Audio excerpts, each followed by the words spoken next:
Llevo tu remo en el mío, creo que he visto una luz al outro lado del Para mim foi uma honra pertencer a essa tropa de paz. Sonho que tô lá, que tô retornando. Se pudesse, retornaria.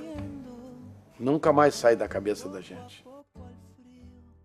Depois da Segunda Guerra, o mundo vive um complexo de culpa por conta do Holocausto. Pelo menos 6 milhões de judeus foram mortos. Isso aumenta o apoio internacional para a criação de um Estado judaico. Em 1947, a ONU aprova a divisão da Palestina em 2 estados, um judeu e outro árabe. Desde então, o Oriente Médio é um polo de permanentes tensões e conflitos armados. Uma área onde a disputa pela definição das fronteiras junta-se ao problema dos palestinos, retirados das terras que ocupavam há séculos.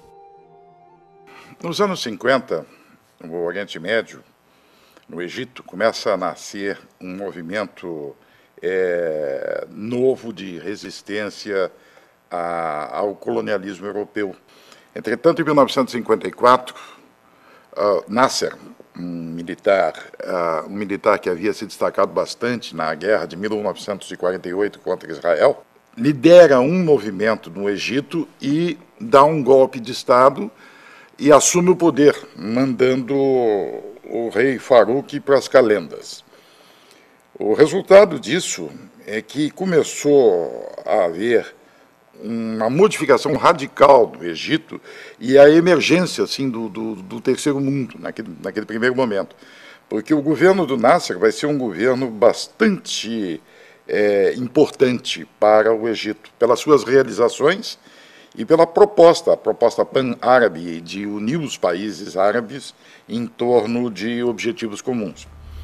Em 1956, o presidente do Egito, Abdel Nasser, nacionaliza o Canal de Suez, que era controlado por companhias francesas e britânicas. Com a ajuda de Israel, França e Inglaterra iniciam um conflito com os egípcios. Para amenizar a situação, em novembro de 1956, a ONU organiza a primeira intervenção de paz. É criada a Força de Emergência das Nações Unidas para supervisionar o cessar-fogo. O Brasil entra logo na primeira Força de Paz do mundo. Desses 100 quilômetros de extensão da faixa de Gaza, 10 quilômetros cabia ao Brasil. Então nós tínhamos postos de serviço, tínhamos as patrulhas noturnas e tínhamos ainda que resolver a questão daqueles constantes desentendimentos. Os Boinas Azuis, como são conhecidos soldados da ONU, ficam cerca de 1 ano no Oriente. O objetivo é evitar novos conflitos. Longe de casa e da família, eles enfrentam dificuldades de adaptação ao clima e à alimentação. O clima era muito irregular, durante o dia mais de 40 graus, à noite baixava até 1 grau, 2 graus. Está aí uma região inóspita mesmo, era o deserto do Sinai, né? A gente era guri, tinha 23 anos, nós nem imaginávamos onde é que nós estávamos. Nós estávamos lá onde qualquer momento estava explodindo coisa, como culminou com a Guerra dos 6 Dias, né? Muitas vezes nós estávamos no acampamento, a artilharia israelense abria fogo. Naquela época não existia foguete, era só na base do canhão, né? Contra aviões que tentavam invadir o espaço aéreo, aí explodia aquilo lá, depois baixava aquele som, tremia nas nossas barracas. E tempestade de areia, né? A gente às vezes ficava um dia assim, o dia todo cinzento, aquele vento com aquela areia. A gente ia comer no rancho com uma bandeja de alumínio, raspava o garfo, aquela areia assim. Em 1967, o Egito bloqueia o porto israelense de Eliá, e Nasser determina a saída das tropas da ONU da região do Canal de Suez. O episódio provoca a chamada Guerra dos 6 Dias. Com a vitória, Israel conquista a faixa de Gaza, as colinas de Golã, a península do Sinai, a Cisjordânia e Jerusalém Oriental. A resolução da ONU de devolver os territórios ocupados é rejeitada por Israel, que alega necessidade de defesa. Neste mesmo ano, o Brasil envia soldados no 20º contingente da ONU. Que nosso contingente não chegou a pegar o conflito, né? O 67 que pegou o conflito mesmo e sofreram consequência disso, né? Foram prisioneiros de guerra. Eles não sabiam se a gente era brasileiro ou era árabe. Porque quando eles atacaram a fronteira, eles entraram na fronteira, eles alegaram para a gente que eles foram atacados e perderam gente, e mataram um pelotão todo e foram ver, era árabe, fardado com os fardamentos da ONU.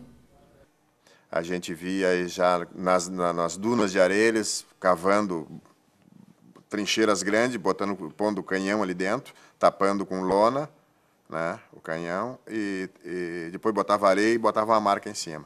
Aqueles canhões apontando para o lado de Israel. Estavam se preparando para quando houvesse a deflagração mesmo do conflito, eles estarem com as armas posicionadas. A missão é extinta em 19 de maio de 1967. Os brasileiros assistem à retirada de tropas de vários países, enquanto aguardam a ordem de evacuação do governo. Em 11 de julho, os brasileiros embarcam de volta para casa, mas a região se mantém em conflito. Após a Guerra dos 6 Dias, em 1973, ocorre a Guerra do Yom Kippur. Dessa vez, os árabes resolvem atacar. O conflito tem efeitos sobre todo o planeta. A Organização dos Países Exportadores de Petróleo reduziu a produção e os preços subiram 300% em menos de um ano. Os incidentes crescem, viram ataques terroristas e até hoje a questão entre árabes e israelenses envolve diversas nações. É um jogo comercial que tem consequências mundiais. Clavo mi remo en el agua, llevo tu remo en el mío. Creo que he visto una luz al otro lado del río.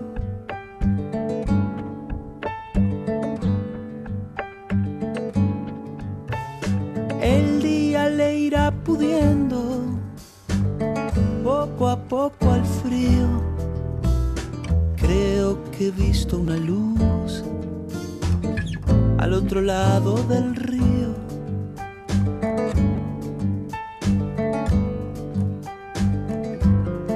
Sobre todo creo que no todo está perdido. Tanta lágrima y yo soy un vaso vacío.